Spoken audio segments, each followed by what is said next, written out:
أعوذ بالله من الشيطان الرجيم بسم الله الرحمن الرحیم. درس 12 مد و خیل‌های آن. مد چیست؟ کشیدن آواز است. حرف مد چیست؟ کشیده خواندن حرف. حرف مد چند تا است؟ 3 تا. اول واو، دوم الف، سوم یا. واو کدام وقت حرف مد می شود؟ واو ساکن شده پیش از خودش بودگی حرف ضمه یعنی پیش شود حرف مد می شود. یعنی کدام وقت حرف واو حرف مد می شود؟ آن وقتی که خودی حرف ساکن باشد، یعنی خودی واو ساکن باشد و پیش از حرف واو حرف بیاید که حرکتی پیش داشته باشد، آن وقت واو حرف مد می شود یعنی کشیده می شود. مثال کونو کونو. مثال در اینجا واو خوانده نمی شود اما ایواز کشیده می شود. مثال چقدر همین حرکت پیشی که پیش از حرف واو یک حرف دیگه که دارد، همون حرکت پیش رو ما یک واو دیگر اضافه تر یعنی اضافهش میکنیم و میکشیمش.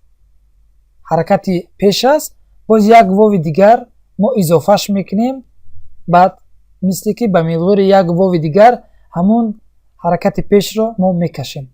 کونو کونو.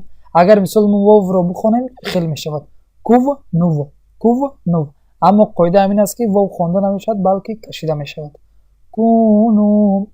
یا کدام وقت حرف مد میشود؟ یا ساکن شده پیش از خودش بودگی حرف کسره یعنی زیر شود حرف مد میشود. یا کدام وقت حرف مد میشود؟ آن وقتی که حرف یا ساکن بوده و پیش از حرف یا حرف بیاد که حرکت زیر داشته باشد، آن وقت حرف یا حرف مد میشود یعنی کشیده میشود. مثال لفی لفی نعیم نعیم. در اینجا عین است، عین حرکت زیر دارد، بعد از آن حرف یا است که ساکن است. یعنی همین حرکت زیری که پیش از یا آمدگی است، یعنی پیش از یا حرف فو در اینجا آمدگی است و فو حرکت زیر دارد، پس چی می شود؟ یا در اینجا خوانده نمی شود و همین حرکت زیر یک یای دیگر ضمه می شود در همین حرکت زیر که یعنی همین حرکت زیر رو به مقدار یک یای دیگر ما می کشیم.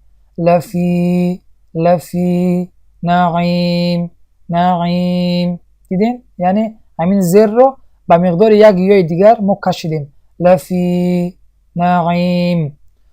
الف کدام وقت حرف مد می شود؟ الف هر وقت حرف مد می شود. این خطا است، در اینجا خطا کرده در این کتاب که الف هر وقت حرف مد می شود. نه خیر، اون وقت الف حرف مد می شود اون وقتی که الف خودش مقصد بیاید پیش از خودش بودگی حرف چی باشد؟ حرکتی زبر داشته باشد، اون وقت الف حرف مد می شود. مثال و ما لنا، یعنی همون حرکت زبر یک الف دیگر یعنی اضافهش می شود به حرکت زبر به مقدار یک الف دیگر کشیده می شود. و ما لنا. از تجوید من برای شما این رو نشان می دیم. این در اینجا نگاه کنید، اگر پیش از الف ساکن فتحه یعنی زبر آید الف کشیده خوانده می شود. مقصد در این کتاب خطا کرده هستند که الف هر وقت مد می شود.